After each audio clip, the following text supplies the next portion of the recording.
morning guys, good morning. Andito po tayo uli ngayon sa Marcos Highway. Dito kasi lagi ang daan ni Bongski pag umaga. Ayan guys, ipapasilip ko sa inyo ang Friday 6:30. Grabe oh, di ba? Walang traffic. Di ba? Baka sabihin niya lagi na tina-traffic monitor ni Bongski traffic. Ayan oh, libre-libre. Iba talaga pag holiday ngayon. Holiday kasi guys di ba? It's a good Friday, good morning Friday. Ayan napakasarap manakbo. Kahit ito yung kahapon, di ba? Yung pababa rito, going libis. Di ba?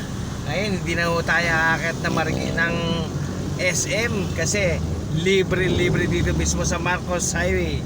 Di ba kahapon dyan ako umakyat kasi nakakalis traffic tayo dyan pagka umaga kasi dito guys napupuno kagad to pagka umaga. Ayan long weekend talaga ngayon. Aba kung kayo may pupuntahan, aba magsipagkilos na kayo.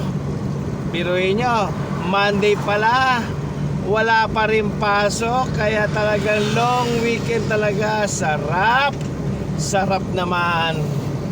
Pero si Bongski tuloy pa rin ang biyahe. Kayod Marino pa rin guys.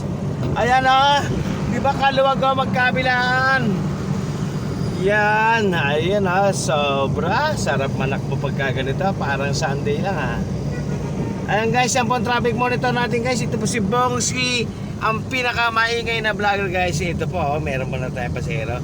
Pick upin na natin to, buena mano.